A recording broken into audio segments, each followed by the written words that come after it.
सहना भवतु सहनौ भुनक्तु सह वीर्यं करवावहै तेजस्विनावधीतमस्तु मां विद्विषावहै। सुप्रभात। आप सभी शिक्षार्थियों का मैं डॉक्टर इशरत सुल्ताना अपने इस चैनल संस्कृत ज्ञान कोश में एक बार फिर से स्वागत एवं अभिनंदन करती हूँ। मेरे सबसे पहले मैं आप लोगों से क्षमा प्रार्थी हूँ क्योंकि मैंने काफ़ी विलम्ब से यह वीडियो डाली, क्योंकि काफ़ी व्यस्तता थी, जिस कारण मैंने इस वीडियो को बनाने में काफ़ी विलम्ब कर दिया। मुझे आगे के भी पेपर्स की वीडियोस बनाने हैं।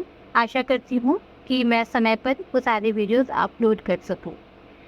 तो ये जो मेरा वीडियो है आज का, ख़ास तौर से उन विद्यार्थियों के लिए है जो इस बार MA फर्स्ट ईयर की परीक्षा देने वाले हैं संस्कृत विषय से। उन लोगों के लिए कुछ महत्वपूर्ण प्रश्नों का मैंने चयन किया है। मैं एक बात आप लोग को स्पष्ट बता देना चाहती हूँ कि मैंने जो इन प्रश्नों का चयन किया है, इन महत्वपूर्ण प्रश्नों का चयन किया है, उसका आधार जो है वो इग्नू द्वारा जो भी असाइनमेंट्स और जो क्वेश्चन पेपर्स प्रीवियस ईयर के हैं वे आधार है। उन्हीं को आधार बना करके मैंने इन प्रश्नों का चयन किया है।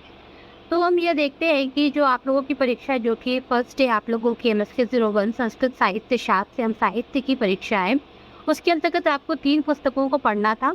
एक तो साहित्य शास्त्र था, जिसमें ये साहित्य दर्पण आता है। इसके अतिरिक्त आपको मेघदूत एवं मृच्छकटिकम की पढ़ाई करनी थी।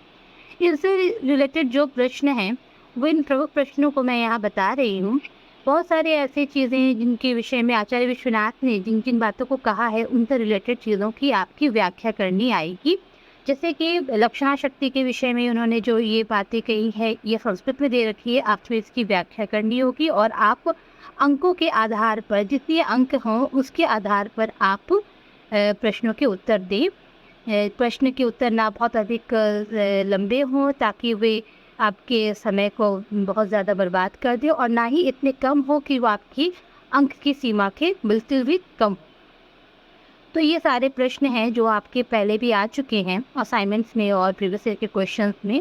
तो ये आपके स्क्रीन पे शेयर हो रहे हैं, जिसमें कि आप देख रहे हैं प्रथम प्रश्न जो है वो आपका लक्षणा शक्ति से रिलेटेड है। उसके बाद आपके काव्य के प्रयोजन से मैंने क्रम संख्या दे रखी है। इन क्रम संख्याओं से के आधार पर आप ये देखते जाएं और इन सब चीज़ों पर एक बार इनकी विस्तृत व्याख्या कर लें, एक बार अच्छे तरीके से पढ़ लें ताकि आप लोगों के कोई भी प्रश्न ना छूटे, क्योंकि आपने इतने समय तक बहुत सारी पढ़ाई की होंगी। ये सारे प्रश्न इम्पॉर्टेंट हैं, आप इन्हें एक बार ज़रूर पढ़ लें। तो ये तो संस्कृत साहित्य शास्त्र से रिलेटेड जितने भी साहित्य दर्पण जो आ रहे हैं उसमें जो आचार्य विश्वनाथ के जो मत हैं उन पे आधारित ये सारे प्रश्न हैं।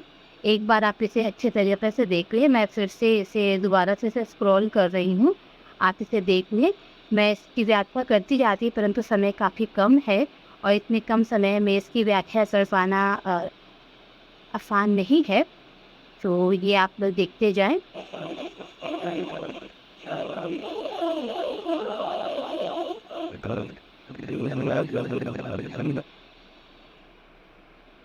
इसके बाद जो मेघदूत जो कि महाकवि कालिदास विरचित है, इसके जो महत्वपूर्ण श्लोक है उनका भी मैंने चयन किया है। जैसे कि पूर्व मेघ और उत्तर मेघ से आए हैं। इसमें पूर्व मेघ का यह प्रथम श्लोक जो कि मंगलाचरण है हमारा, जो कि वस्तु निर्देशात्मक मंगलाचरण है, इसमें ये सारे श्लोक हैं। ये आप लोग देखते जाए, उन्हें मैंने क्रम संख्या डाल रखी है। हाँ, इन सारे श्लोकों को आप एग्जाम देने से पहले जाने के पूर्व कि आप इन सारे श्लोकों के अर्थ को अच्छे प्रकार से देख लें, इनकी व्याख्या को अच्छी तरीके से पढ़ लें, इनके संदर्भ, इनके प्रथम सब चीज़ों को अच्छे प्रकार से पढ़ लें। तो ये काफ़ी आपके लिए आसान रहेगा परीक्षा में उत्तीर्ण होने के लिए। ये सारे प्रश्न जो हैं ये आ चुके हैं और ये इम्पोर्टेंट है, इनमें से आने चाहिए ऐसी हमारी संभावना है। उसके बाद जो दूसरी पुस्तक है आपकी मृच्छकटिकम, जिसके रचनाकार शूद्रक हैं, उनसे भी ये सारे श्लोक चयन किए गए हैं। इसके अतिरिक्त आप ये देखते जा रहे हैं, ये सारी इनको भी मैंने क्रम संख्या में दे रखी है। ये जो मैंने 5, 6, 7, 8 को काफ़ी एक जगह करके लिखा है, इसका कहने का अर्थ यह है कि ये इसके नीचे के जितने का ख ग घ है उनके क्रमानुसार ये दे रखे हैं। मैं आप कंफ्यूज ना हूँ, ये सारे श्लोक अलग अलग हैं।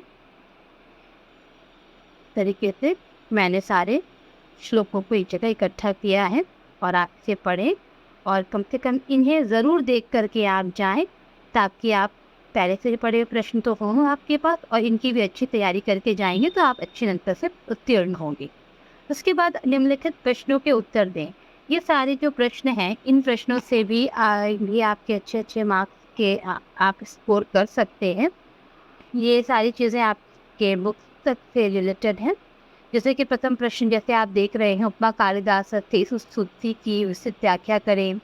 संस्कृत गद्य काव्य के उद्भव विकास पर प्रकाश डालिए। आचार्य विश्वनाथ के काव्य लक्षण की विस्तृत व्याख्या कीजिए। नायक का लक्षण लिखते हुए उसके भेदों का विस्तार से वर्णन कीजिए। रूपक के भेद का विस्तार पूर्वक व्याख्या करें। साहित्य दर्पणानुसार काव्य के लक्षण पर प्रकाश डालें। इतिवृत्त के लक्षण की व्याख्या करते हुए उनके भेदों का वर्णन कीजिए। मृच्छकटिक प्रकरण की कथा वस्तु पर प्रकाश डालें। महाकाव्य का लक्षण स्पष्ट करते हुए रघुवंश महाकाव्य के वर्ण विषय एवं शैली पर अपने विचार लिखें।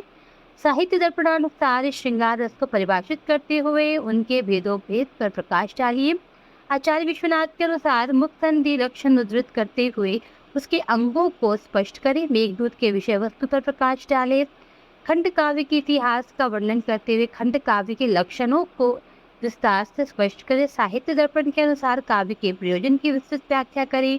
वर्तमान परिप्रेक्ष्य में दृश्य काव्य की प्रासंगिकता पर प्रकाश डालिए। आचार्य विश्वनाथ के अनुसार ध्वनि काव्य को स्पष्ट करें और मेघदूत में दिए गए प्रकृति सौंदर्य पर प्रकाश डालिए। ये आपके जो महत्वपूर्ण प्रश्न हैं, इन पे आप एक बार ज़रा जान लीजिएगा। इसके अतिरिक्त आपकी टिप्पणियाँ लेखन भी आएंगी, जिसमें कि आपको जैसे रामायण चंपू, नांदी, आकाश भाषित, रूपक प्रकरण, विष्कंभक, नल चंपू, अभिज्ञान शाकुंतलम, रत्नावली, वेरी संहार, अर्थोक्षेपक, अर्थ प्रकृति, कृष्ट, दृष्टनायक, सूत्रधार, धीरोतदायक, धीर ललित, स्वीया नायिका, साधारण स्त्री। जैसे कि नायक के प्रकार हमने अब पढ़ रखा है, नायिका के प्रकार पढ़ रखे हैं वही, और बाकी हमारे पास जो पुस्तकें थी जो हमें पढ़ना था उनसे रिलेटेड ये टिप्पणियाँ आई हैं। जहाँ तक चरित्र चित्रण की बात है, उसमें हम इन दो पुस्तक जो आपने पढ़नी है, मेघदूत एवं मृच्छकटिकम, उनसे रिलेटेड है। जैसे कि मेघदूत से आपकी यक्ष यक्षिणी आए। इसके अतिरिक्त वासवदत्ता, चारुदत्त, वसंत सेना, शकार, मदनिका, विदूषक। इस प्रकार हमने देखा कि मेघदूत और मृच्छकटिकम से ये चरित्र चित्रण आएंगे। ये आपके प्रश्न पत्रों का प्रारूप था, जो कि आपके प्रश्न ऐसे पूछे जा चुके हैं। तो मैं ये आशा करती हूँ कि आप लोग इन सब चीज़ों से परिचित होंगे। कृपया दोबारा इसे एक बार रिवाइज़ करें और मैं आशा करती हूँ कि आपके जो एग्ज़ाम होंगे वो काफ़ी अच्छे रहेंगे और आप अच्छे अंक से उत्तीर्ण होंगे। तब तक के लिए आप सबों को मेरी बहुत बहुत शुभकामनाएँ। आप सफल हों जीवन में, इस कामना के साथ मैं अपनी वाणी को विराम दे रही हूँ। धन्यवाद।